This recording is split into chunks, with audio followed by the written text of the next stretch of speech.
Hello and welcome to the Events Podcast, where we help you build your events empire by building profitable events while having fun at the same time.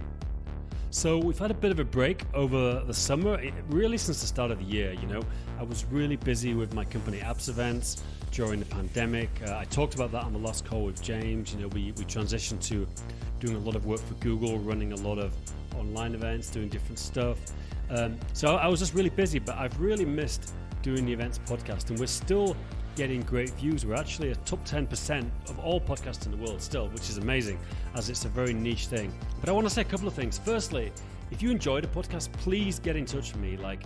Most people don't give me any feedback, and getting feedback really encourages me to make more episodes. Just email me at dan@appsevents.com, dan@appsevents.com. Even better, if you can give us a review. Anywhere you listen to the podcast, please stop right now in iTunes, Spotify, Pocket Cast, wherever you are, and please leave us a review, if possible 5 stars, of course, would be great. Back to the podcast. So we really focus on helping event entrepreneurs run amazing events, and that could be people who run events companies, but also just as many people, maybe more, are entrepreneurs who just run events as part of their business. They might run events to promote something else, they might run meetups, they might run one big conference a year. This is the kind of people I want to help, because I run events myself. So, this podcast is kind of like therapy for me, where I get help and assistance on how to run the event. So please, again, leave some feedback. And secondly, obviously there's a lot of costs associated with this podcast. I've got 2 people who help me out with editing and graphics and everything else. So if you're a sponsor, possibly you're a software company who sells to the event industry, and you're interested in sponsoring this podcast, like I said, it's a top 10% podcast, please get in touch. We'd love to talk to you, dan@appsevents.com, and it'd be great to talk. So thank you very much. And now on to the interview. Hello, welcome to the Events Podcast. Today, I'm delighted to be talking to Robbie McClung from the US. Robbie, I don't even know what state you're in. Whereabouts are you? I'm in West Virginia. Okay. Davis, West Virginia, which is kind of north central West Virginia. Fantastic. Well, Robbie and me are both in a group called the DC Dynamite Circle. I've been in, I think, 11 years now, since the very beginning. I think you just joined. Is that right, Robbie? I did just join, yes. And I saw a post you did about how you run a marathon and a half marathon. I'm like, that's really interesting because, I do this podcast to talk to people that run events, although some people run events professionally, some people just run events as part of their business. But, it's been fun. And I've kind of had a bit of a hiatus and I'm relaunching it again. So good. It was kind of good when I saw your message. I thought it'd be good to get you on. Yeah. I mean, it's been a rough kind of time for events. So, tell me. But I think the future's bright. I'm excited. I've definitely had some, it's been a rough year, but I stumbled upon, I'm in another marketing forum, and I stumbled upon a thread, and people were talking about the Dynamite Circle, or not necessarily talk about it, but I started listening to the podcast. I'm like, wow, these guys are in events, I can kind of relate. And that's sort of why I jumped in to the group. But I mean, currently I am a full-time event producer. So sounds good. Well, let's get into the background. Yeah, I want to talk about this year, because obviously a lot of people have really struggled this year, and we've actually done all right, but I'll tell you about that. We managed to get some other stuff, but for a while it was down, and some people just have had to get other work, but we'll talk about that definitely, because I think, hopefully we're coming out of it, fingers crossed, But what's your background? I don't know, have you always been an entrepreneur, or what did you do originally? No, I have not. So, and we kind of chatted a little bit. I guess, I'm trying to chart out my journey. My background originally is in the hospitality industry. Yeah. And, I guess not the traditional digital nomad, but I definitely started off as a ski bum in the early 2000s. I'm 42. So when I was 21, I hopped on a Greyhound bus I was living in Florida at the time, and moved to Lake Tahoe to kind of just snowboard. Yeah, and with anything, like, to improve your quality of life, you kind of have to follow a path. So, I started off as a lift op, and then a bus boy, and, kind of worked my way up. But I got into hospitality management and became a sommelier. So wine and, running restaurants and being a server and a bartender, that could be a whole nother podcast, but there's a lot of events there. And I produced events for venues that I ran in 2010. I was living in the Florida Keys. My parents are divorced, so I'm from West Virginia in the Florida Keys. I was approached by a local not-for-profit that produces concerts, and they asked me if I wanted to produce a concert for them. And I started a bluegrass music festival in the Florida Keys called the Baygrass Bluegrass Festival. This will be 10 years of that. How did you start? That's interesting. So how did you start a music festival from scratch? And you didn't mention any other experience before that with music. How did that come about? Well, I did book some music at the actual, the restaurants that I were managing, bars. Right. So I did have experience in booking music. The actual restaurant and venue that I managed, we had a full moon party once a month, probably not as big as Thailand's, but it was about 2,000 people on average. So, and I had multiple weddings a week. So I understood the event process. Sorry. Yeah, I understood the event process and how, to organize the events. I had never done an event like that. And fortunately, for better or for worse, it wasn't really my money that I did. The not-for-profit wanted me to produce the event. We had and I still work for them. We have a two-part mission statement, is to, provide arts and culture, but to subsidize arts and culture. So I'll be honest, I just went for it, man. I really didn't know much about it. Were they just paying you like a fee, like a salary to run it? Like, how did that work? To start, I didn't get a salary. I got a budget to produce a music festival. Okay, so they didn't pay you anything at all? Not the first year. Eventually, I got into that. But I mean, I had a budget to where I got to book 10 bands at an amphitheater on the water in the Florida Keys, which I think is pretty cool. And, I'm one of the only people that has had that ability at that particular amphitheater to do that. That particular event, catapulted to where I am now, because we also didn't have any money. And I think that was right when Facebook was launching Facebook ads. So you're getting like the $50 coupon for the try a Facebook ad. And back then, like, Facebook ads, went, I'm not going to say way farther, because you can really dig in and do well now. But I mean, it was like a gold rush, you could. How did you, this nonprofit got you to organize. That's how you promoted it, like Facebook? How did you get it going? Because how many people did you need? I mean, how many people came, and what was it? How many people did you need? We had about 1,500 to 2,000 people the first year. It was a free event the first year. And how much? I'm curious. I mean, I quite like bluegrass music, but I don't know too much about it. I'm not super into it or anything. How much do bluegrass bands cost? I mean, is there any big names? It's quite a niche. I mean, here in Europe, I mean, people know about it, but it's not big. I imagine it's fairly big in the US, but it's not super mainstream. So, what would you pay to get a bluegrass band like a major name? Usually, my budgets for this particular festival, and I've moved on in my career, so this will actually be my last year. For those events, they range from $500 to $75,000 or $250,000 now. So it really just depends. So a bluegrass band would charge $250,000 just to play? I mean, there's a bluegrass artist right now that I actually booked in 2017, Billy Strings. I mean, he's getting really big, like really big. The year I wanted to book him, the year before I booked him, and he was like $2,500. And then the next year I booked him, and he was like, I probably can't say because of contracts, whatever, but he was double that. And then, the following year I went to book him, and he was, $35,000 to $50,000, and It's just exploded. I put a lot of time. Is he bringing a full band? That's just him performing for that. That's a full band. Yeah, but I mean, we did have one advantage over a lot of people. I mean, it was the Florida Keys in January. I mean, I'm not trying to be arrogant about it, but it's cold most places. Like when you're like, hey, you can come to a tropical island in mainland United States and play a concert for me, that festival and its entire success has been location. On the early days of the festival, the first 5 to 7 years, when I was super passionate and hadn't kind of started my entrepreneurial journey the way I have now, I did a lot of research. I've gotten a lot of bands that have been on the cut. Like there's a lot, I mean, bands are like products or businesses. I'm not knocking them in that way, but there's always going to be the next band. So if you put in the research and the time, you could take like the Moneyball approach. You can find these bands that are just right on the cusp, like right before they're going to pop.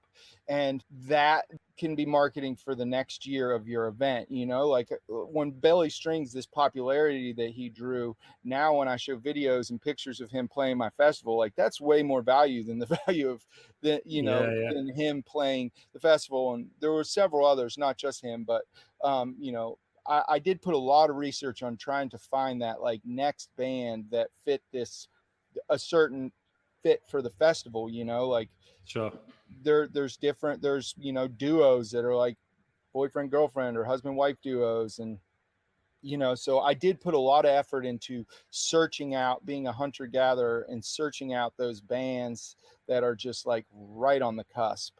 And that strategy worked really well for me. Doing all my marketing in-house worked. So how do you get people like what? Because obviously the whole point of this, I guess, it's great to have like something people could use, like someone starting a concert from scratch. Like what's the 80-20? Like what's the biggest thing you use and the first thing what's the first thing to get the initial sales, and then what was the biggest, most successful way of getting sales? Location. For that event, it was the Florida Keys. It was January. But selling tickets, so obviously it's a cool location. But how did you get the word out? Facebook ads. Facebook ads, yeah. And I did a lot of work with. So the Florida Keys is a popular tourism destination, and I'll give a lot of my success to the Florida Keys on like my marketing and stuff, because I worked very closely with Florida Keys Tourism and Development Council. So they had a lot of grants for marketing, a lot of workshops, with their agency on hand on like how to build people. I'm in the running industry now, and I will tell you the concert and music industry is absolutely brutal, because concert tickets are very low value, meaning like it's the risk versus reward is at like your numbers, like you said, can be incredible. Like I could have way more engagement, like website traffic's through the roof, but people wait till the last minute of buying tickets, short of having like these massive multi-million-dollar budgets, which are becoming a dime a dozen. Like it is absolutely brutal. Like I've had it rain out of 10 years. It's rained like 6 years on festival day. And it just, I mean, most of my gray hair is from that. And that's actually how I segued into running events, is the stress factor that you're hitting on of selling those tickets. Like it really doesn't matter. It all comes down to the weather forecast 2 weeks out. Like I would get a decent population of people traveling to my event. When I say decent, like this was small potatoes as far as events, but 300 people would travel from random parts of the country. Those people are in, but that's not enough people to pay for the event. And the stress of producing an event that is just the risk versus reward. Like the concert industry is tough. I'm a musician and extremely passionate about it, but I really have, this is the 10th year I'm kind of saying goodbye to this festival for the not-for-profit. I hope it continues. I will still consult, but I will no longer be like the producer of the festival. I can't. It's interesting. Yeah, I've got involved in some music promotion, and kind of I like a lot of punk bands and different things. And I've got involved, but I've just, for me, it's been kind of a hobby, but it's like it's a stressful hobby, Like so, I'm doing less and less of it because, it's quite a cutthroat industry as well. I play bass and stuff as well. I love the bands, but dealing with managers, dealing with agents, and it's kind of I don't know. It's a tough industry. I wouldn't want to say sleazy because it is sometimes, but not generally. But it's a tough industry. There's a lot of sharks in it in the music industry. Absolutely. And dealing with the contracts, and there's a lot of really good, when you talk about producing, there's a lot of really good bands that don't have agents. Agents are great, but the problem is and this isn't a knock on musicians either, but like talented musicians aren't always the best business people. Like there have been musicians that I've worked with that haven't had proper agents, that it has been a ton of work to book them, just because they're just so hard to nail down. They're super creative, ultra talented, but they're just really hard to get to, like, it takes a lot of work. So it is a Yeah. cutthroat industry, and the contracts and non-compete contracts and like radiuses, like you can't play, like you anchor gigs. I mean, it goes on and on. It is a passion of mine, but like I said, it's something that I've kind of moved on beyond, or am in the process of moving beyond as I focus on my own businesses. Cool. And that's, I love it, but it's tough. I hear you. Yeah. So how did you get into running your own business? Like, what was next? So my business partner in the Florida Keys, we also have a destination race down there, and that's kind of where it all started. And I just recently am departing that company to focus here, but we started a race, the Almirada Half Marathon, which is a destination half marathon in the Florida Keys. A really close high school friend of mine and one of my best friends had been, we come from similar lives. Like, we were both divorced, so we moved to the Florida Keys to go to high school at the same time. So I moved there in 10th grade. He was a year older, 11th grade. He was in the running industry in the Boston area and had a very successful events company up there called the Green Stride, and produced running races. And he was coming down the Keys. He's like, there wasn't a destination. This was your friend's parents, I guess. Oh no, this, like, my friend's parents, like, his mom had lived there, so he went to high school in the Keys. Okay. But his same sort of split home childhood kind of thing. Okay, got it. So when after high school, he ran this events company. He went back to Boston, which was where he came from, and he started his events company there. And he wanted to produce a half marathon in the Keys. And another big part of events is the politics of events, learning your planning departments, and the permitting and sheriffs and local officials. Those play integral roles. And because I'd been working with the nonprofit and producing the music festival, like, I had the local connections for the event, as far as permitting and stuff. And he was like, you want to be partners on this road race? And I'd never done a running event at that point in time.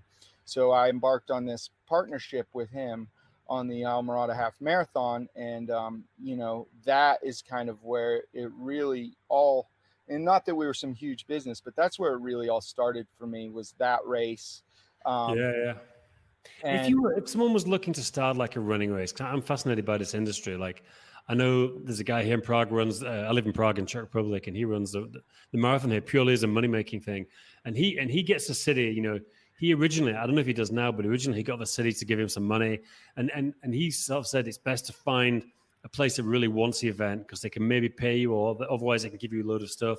They can help get the permits. They can do all the other stuff. Is that what you'd recommend if someone's looking to run like a sort of a mass participation event somewhere? Should they try to find somewhere that really wants an event and doesn't have one? Is that important or not?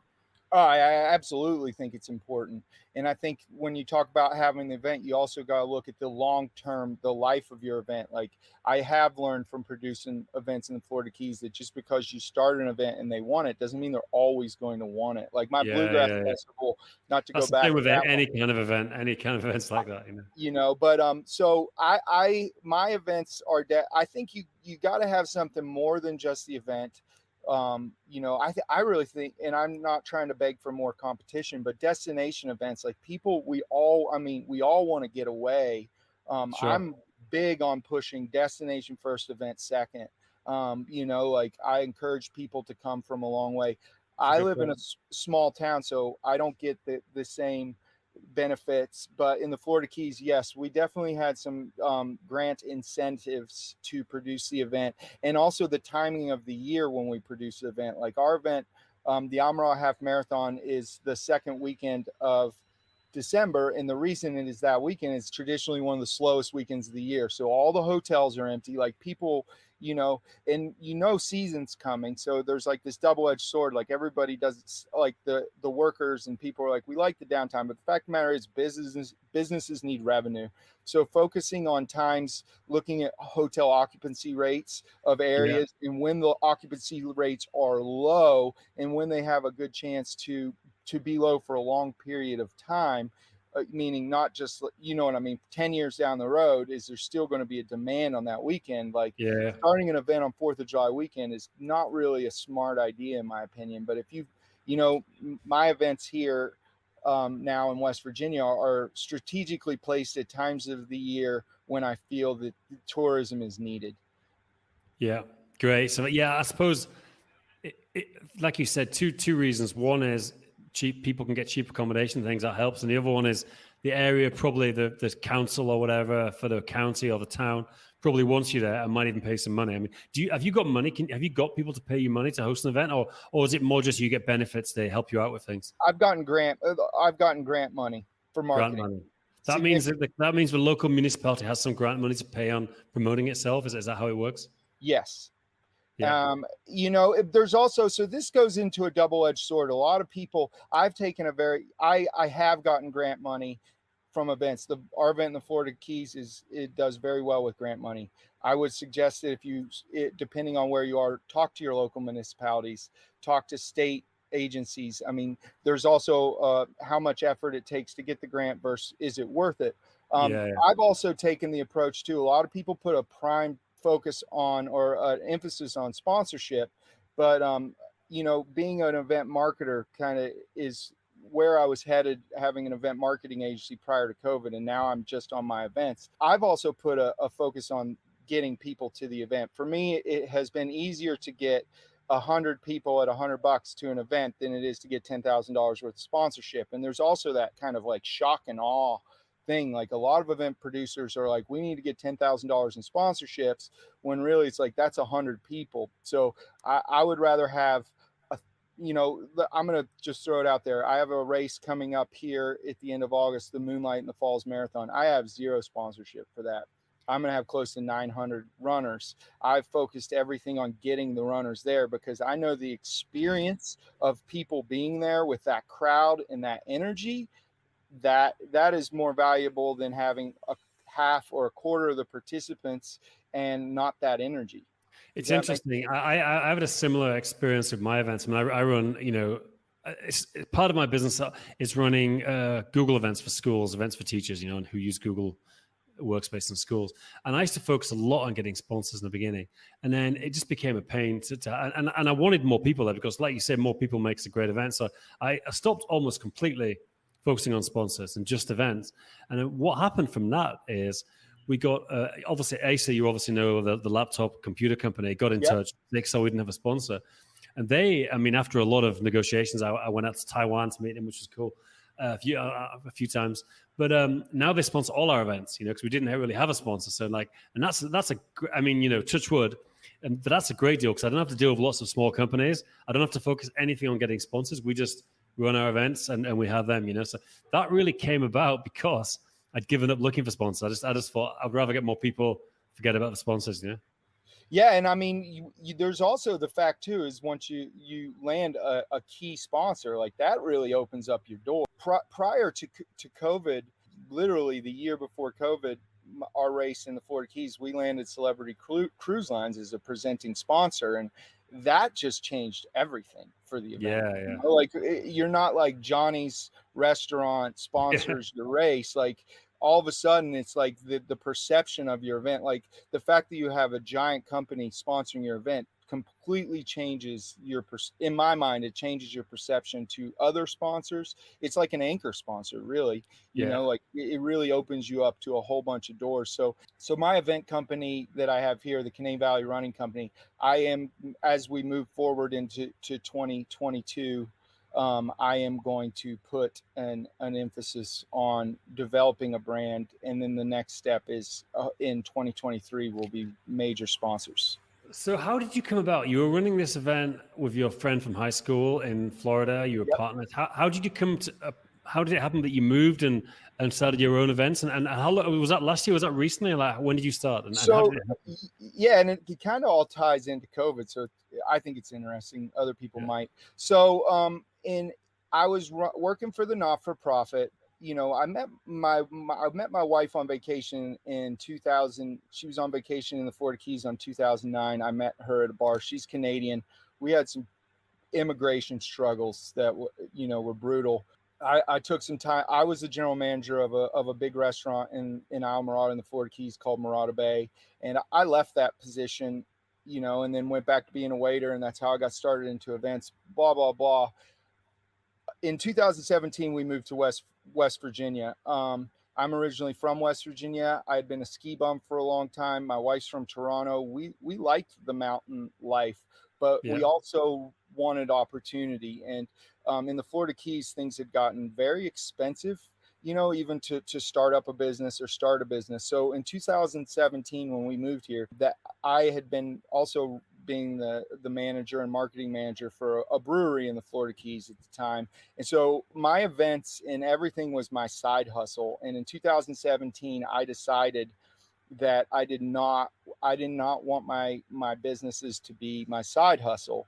And the brewery I was working for are still very dear, close friends.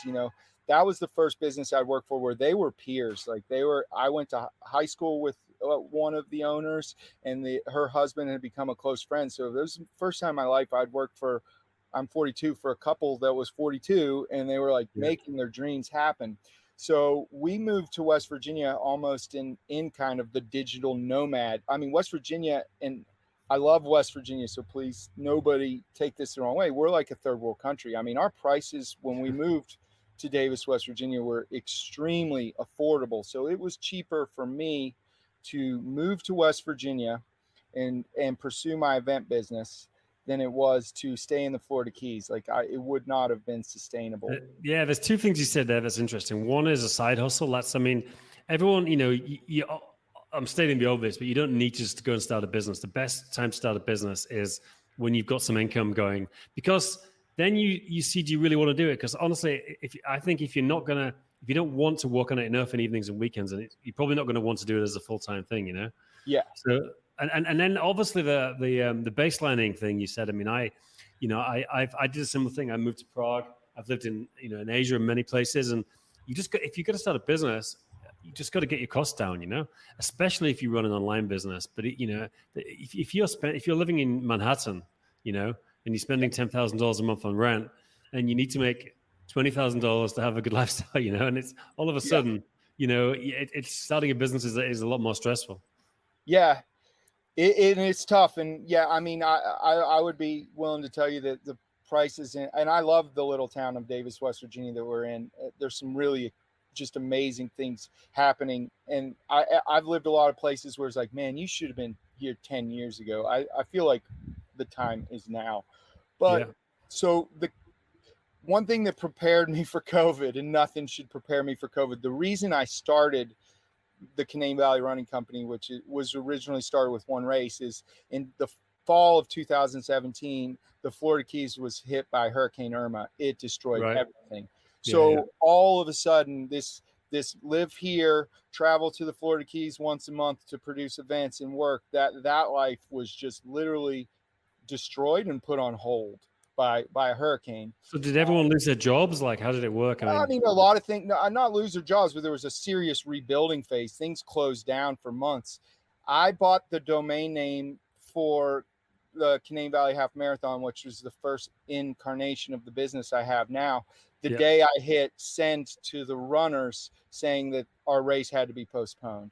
And that was like, at that point we had close to 1,000 people registered, and the brutal thing is everybody wants to come help because like they know you just got destroyed by Florida Keys, or the Florida Keys just got destroyed by a hurricane. So like everybody was like, we want to come help. And I mean, I can remember being with the sheriff and he's like, Robbie, look, like this place is destroyed. Like you cannot have an event. And with disaster declaration. So we had to postpone our event. And that was like super traumatic, refunds, and we didn't really. And how did that work? Because obviously you got a refund. Did that mean you lost money? We didn't offer refunds. I mean, our waiver definitely had some clauses in there for that. Most people were understandable because our town was literally destroyed. My dad's house was destroyed. I'm sitting on his porch right now. Like he lost his house and moved to West Virginia. So that was my idea of starting this business. Is I wanted to start an events business that wasn't weather dependent, that I didn't have to every year starting like right now, early August, start to really be stressed out for 8 weeks if we were going to get hit by a hurricane and my event was going to be postponed or destroyed. Like, I did not want to ever go through that again. And also, I guess, well, like you said, I mean, the thing about running events and stuff is that people generally decide a long time in advance they're going to do it. They train for it, so they're usually not going to not do it because it rains. And if they decide that, they've usually paid anyway. Yeah, and I, you say a lot of people listen to your podcast, so not that I want competition, but that builds for a really good business. Yeah, honestly, I wouldn't worry about a competition. I mean, you got people in England, like in Canada, like every. I mean, all across Asia. I mean, the chance of someone in your area or your state even listening to this is very low. Well, I'm just throwing it out there, but it's a great business model.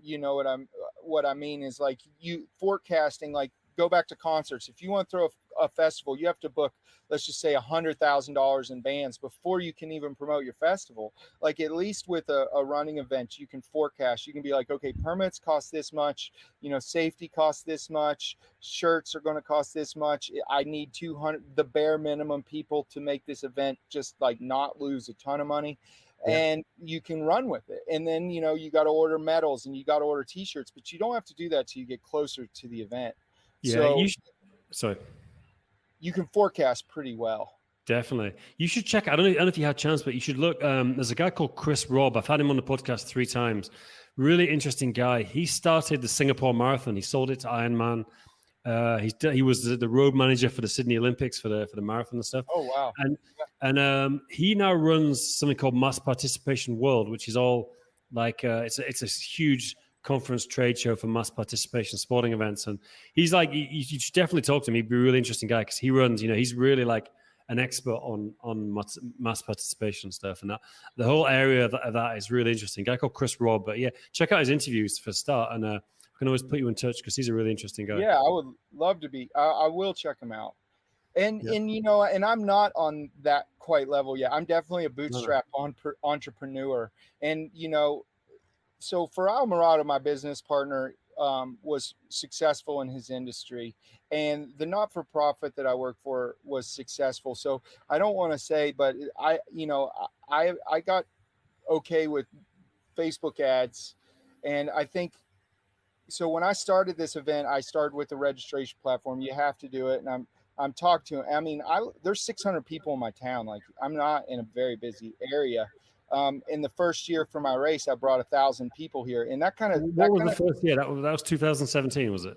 No, 2019. So 2019. Okay, so now I bought the domain name. I spent a whole year promoting the race before it happened. So I bought the domain name and launched the race for a 2019 spring date in the fall of 2017. So wow. I mean, that was right when COVID hit, I guess, wasn't it? Right. Oh no, that was before. That was before COVID.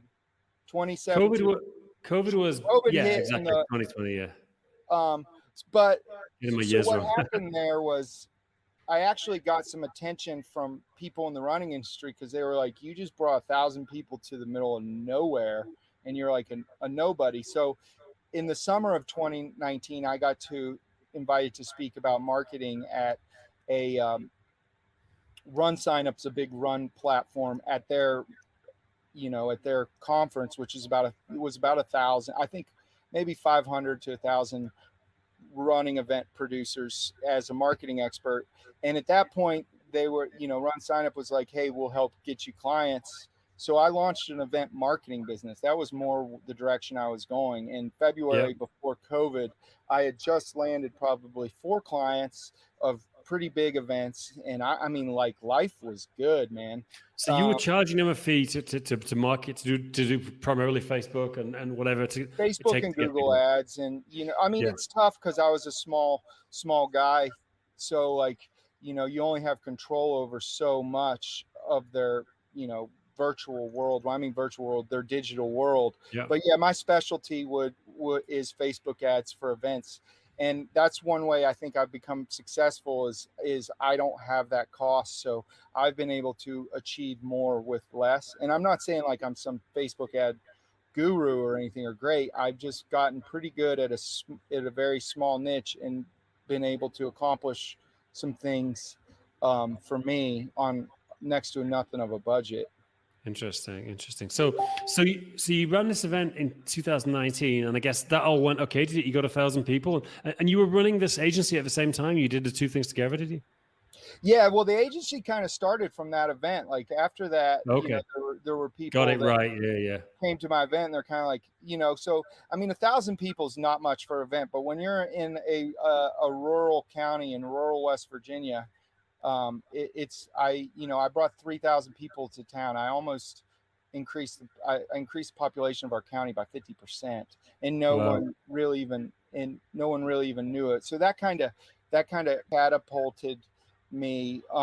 Early March of 2020 when COVID hit, I had months. Yeah, well, I guess we're heading to the time when like a now disaster struck. Like, so yeah. What can you tell me? Walk me through what happens. You're planning to run the event in 2020, spring 2020, and you're selling tickets. And I guess you sold a few. Like, give me a picture of where you were before you heard about COVID.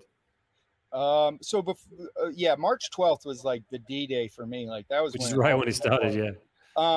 So I was on track to have 1,500 runners in April of 2020.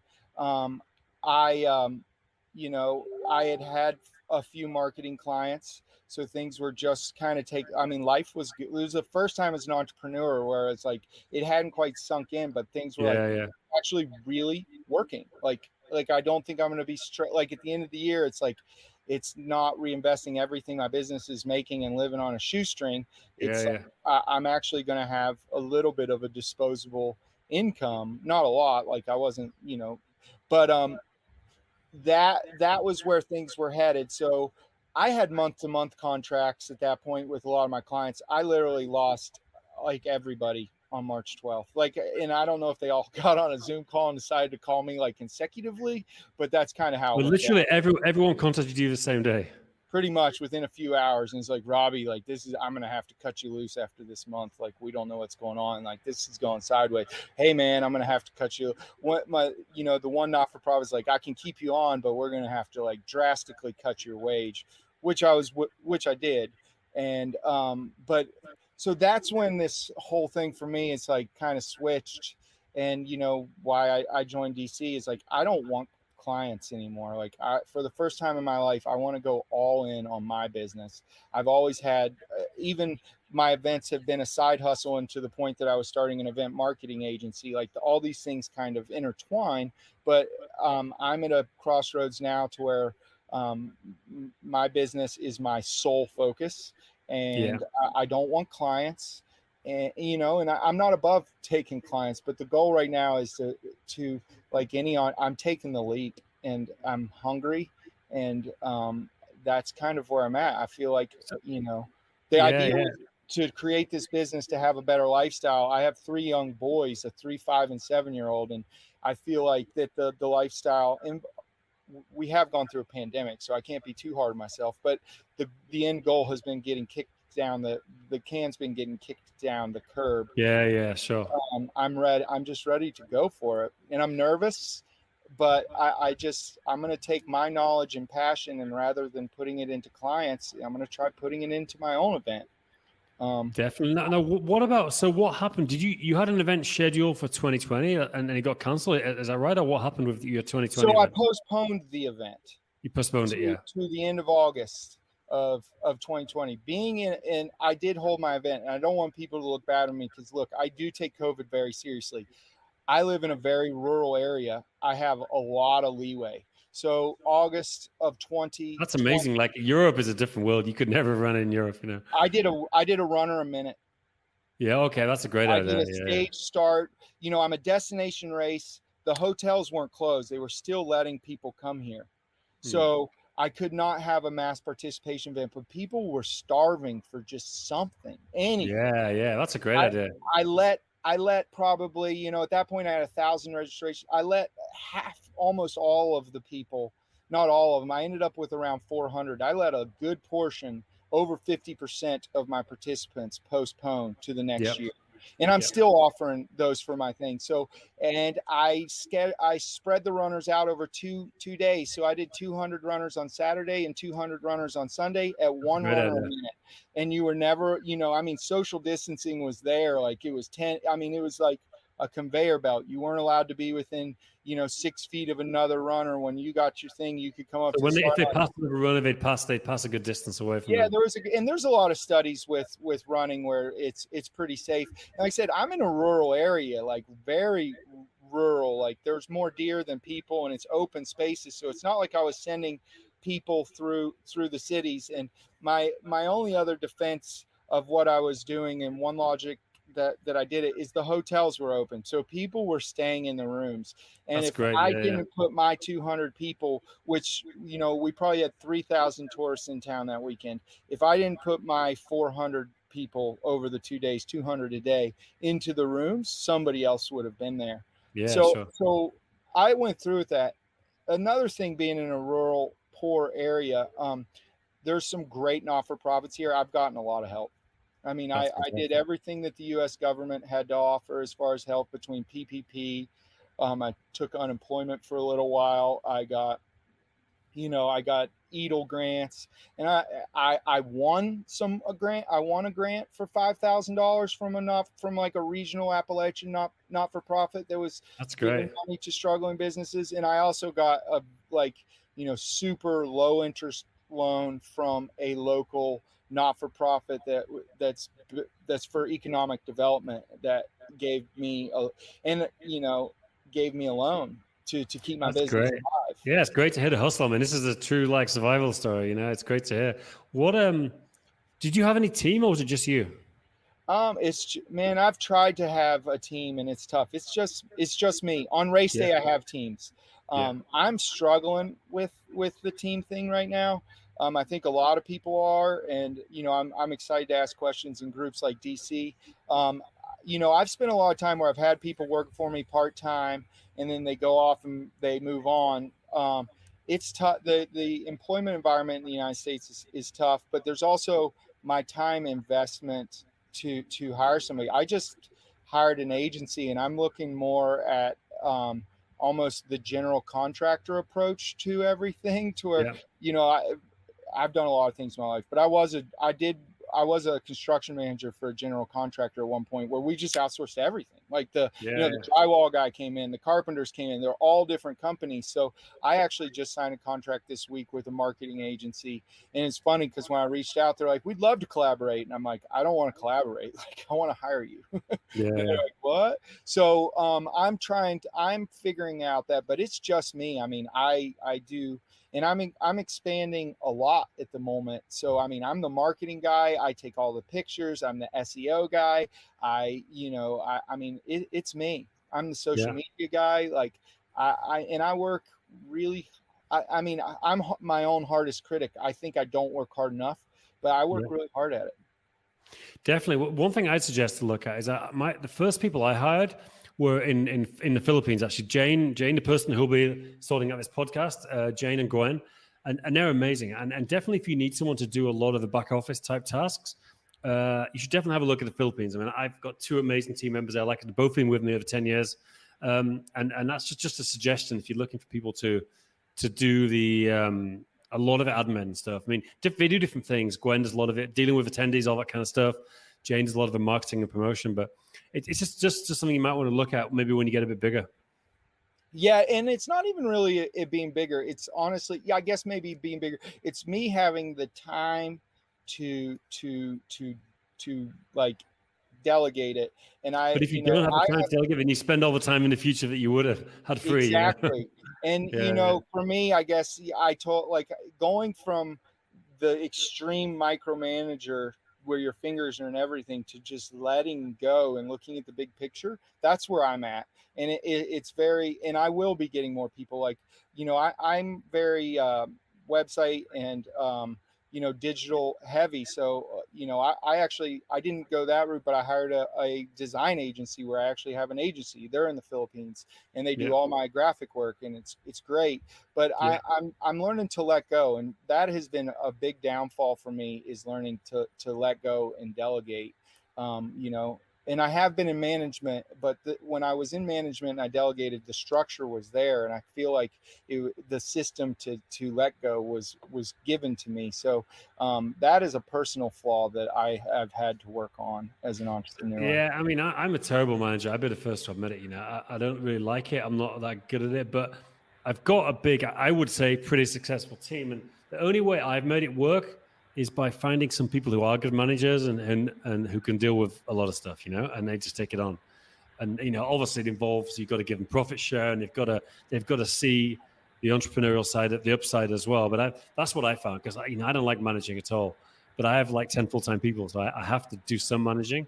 But I just find finding good people is everything. If you can, and that's easier said than done, But if you can do that, then and also not just team members, but like, I'm using more and more services now. I'm using Upwork all the time now to find, I'm ever since I got into Upwork, I'm much less likely to hire someone if I can just find a contractor on Upwork to do the projects, and they just keep doing it at an hourly rate or monthly rate, whatever. That's how I'm. No, it's great. I use Upwork I was using it a lot more, but I use Upwork a lot.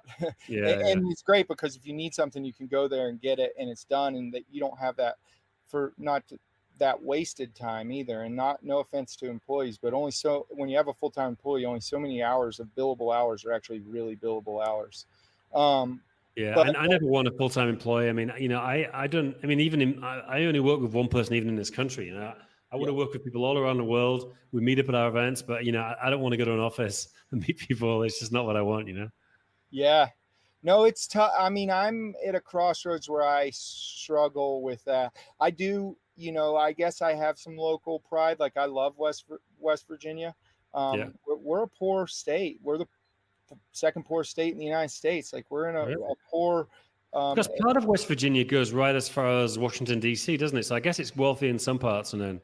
Yeah, I mean, so like where I live, we are 3 hours due west of DC. There's a highway that's just finished going from downtown DC. It dead ends in my town, and that has brought in a huge influx of tourism. We just got the new Virgin Hyperloop testing center is going to be in our town. So I mean, there's definitely things happening, but there's so many. I guess and I go back and forth, like hiring people outside or trying to find help here, because I know that like there's talented people here that don't have jobs that I could so I guess the humanitarian in me wants to find some way to help my community as well as build a business. But definitely. I don't want to be tied to a location, and I go through this. But when I ran the restaurant, I worked for an extremely wealthy person, and I've worked for a few very wealthy people in my life. And they were location independent. Like, their teams made their business. That's the thing. Yeah. Your team, just because your team's location dependent doesn't mean you have to be. Yeah. So, I mean, there is those, I guess, but it's, I mean, you're an entrepreneur, and I'm going to like being patient and putting all those pieces together and being methodical, I think is the key in trusting in having a process and trusting in it. And that's where I'm kind of at. Sure. That's really interesting. So what's next? I mean, obviously you survived COVID. I mean, I think you're lucky that you're in the US where there was a lot of money available, for people to get through this time. I mean, here it was hard on people, there was a bit of money. Yeah. And I could say being in a poor area really helped. Like if you're in Miami, in South Florida, the cities, there wasn't the same kind of help. Like, they're call it the great reboot or whatever, but there's definitely funds here to help poor businesses kind of get restarted. So I've been fortunate in that. So building my website, getting into SEO, content marketing. I've always been Facebook heavy on the ads. That is one thing that that kind of I don't want to be. So I've even I want to build a content space on my website almost as a digital publication for content marketing. And I've even put some affiliate marketing on that site and developing multiple revenue streams. I am developing my own apparel line to go with it. And I know it sounds like I'm going off in a tangent, but half of races is apparel. Like people want their swag. Like that's what runners talk about when they talk about signing up for a race. The first thing is like, what's the hat look like? What's the shirt look like? And it's like, my hats for the race that are coming out this year are mine, and they've been 100 times more work than ordering them from the former company. But at the end of the day, when people are rocking hats and they're saying it's their favorite hat, like, it should say my brand on it. And I also and this could be a tangent for another thing, but races are not, you're like, oh, it's $80. That's a low price point. It's not a low price point, because you're going to train for 4 months on top of that $80. Like, that's a really high entry barrier, a product that I'm selling. I'm not selling an $80 product. I'm selling an $80 product with 5 hours a week work for 4 months. That's what I'm selling. And that's expensive, and with COVID came the boom of the virtual event, which basically people just want stuff. So you see people sign up for virtual events. So I don't want to run ads on my website for another company, like, I don't want to use media, and I'm not knocking that side of content marketing, but I want to market my products. And I feel like, because I already have the market for a lot of these products, to sell these products, I need 3,000 pieces or 3,000 pieces of a product a year. It kind of gives me an in with the supplier, and it's something I'm already dealing with. So getting the groundwork of the tech packs and developing these relationships. So I want to kind of develop a strong digital presence in the running and outdoor niche, in the content marketing and affiliate marketing space, and have that funnel to my events. And that's really interesting. What you're expanding now, you mentioned. So what's the thing? You got through COVID. You're planning on doing more than one event? You're running multiple events now? Yeah, I have my race in the spring, which is a half marathon, 10K, 5K. And then I have a night race that I've just launched that is a marathon, quarter marathon, and half marathon, and a distance challenge people can run all night long. And then I've added a trail race in 2022. Wow. And what was the reason you just thought, I'm just going to go big? I had some downtime during COVID. I'm just going to try to do as much as possible. I'm going to say SEO. When people start talking about, it's like, you need like anchor content. And if you want to become an authority in your niche, what better way to become an authority in the trail running niche than to produce one of the best trail running races? What better way to become an authority in the marathon niche than to produce one of the best marathon races? So that was my logic. I mean, honestly, is SEO. Interesting. Now, when you run the events, how do you have volunteers? Do you pay people? How many people? And how do you get all the people to run the race? And how do you coordinate that side of things? So I work a lot with volunteers, but I do a lot of work with not-for-profits. So I basically will trade not-for-profits donations for help. I kind of have an hourly rate. I pay key paid positions to do my work. So I have like the key paid positions. I hire companies and professionals to do those positions. And then down below that, I'm still very hands-on in the whole thing. I certified my marathon courses. So I do all the course measuring, all the event logistics, flow of the event, like the look of the setup. I'm just not the hard labor setting it up, but I'm still very, very hands-on day of the event. Communications with runners. Coming from the hospitality background, I mean, I'm not perfect at it, but communication and hospitality, bringing that side of things to my event and being very approachable from every single guest is something I pride myself on. When does the setup start? Do you start kind of the day before, or even before that, or is it mostly on usually the week before, like Wednesdays? Right. My team shows up on Tuesday and we start cranking things out on Wednesday, like getting logistics done, getting all the signs ready. I usually pick up a box truck on like the Thursday or the Thursday before the event and start loading the box truck with all the things we need, or various box trucks, and for this year, it's a Saturday event. So like porta potties, tents, lights, all that stuff starts showing up on the Friday and is mostly set up. So we're ready to go. Great. Yeah, I mean, I really, I haven't run an in-person event in 2 years, and I really miss that. It's stressful as well because everything's got to come together at one time. But I kind of like that buzz of, it kicks off and it's all started, and then at the end, you're just mentally drained at the end of the day. I mean, it's the same for any event. It doesn't matter if it's a conference or a trade show or a running event, you're just drained.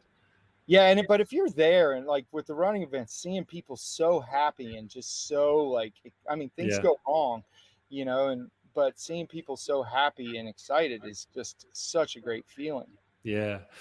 Obviously, it's always good to hear about like disasters or things that got wrong. And anything you can think of, like in one of your events, that was just like total disaster, like people didn't show up, or things broke down, or anything like that. I mean, I've had runners go the wrong way. Like, I mean, a lot of these things, though, anybody in this industry can tell you, a lot of them, I've never had anything so bad that customers never wanted to come back. My first year of the Canadian Valley Half Marathon, I definitely had a miscalculation on traffic and people leaving, and there was an hour long traffic jam to leave my event. Yeah. That was like, and I mean, that's like they say, like in a restaurant, you don't want to screw up dessert because that's the last thing everybody remembers. Yeah.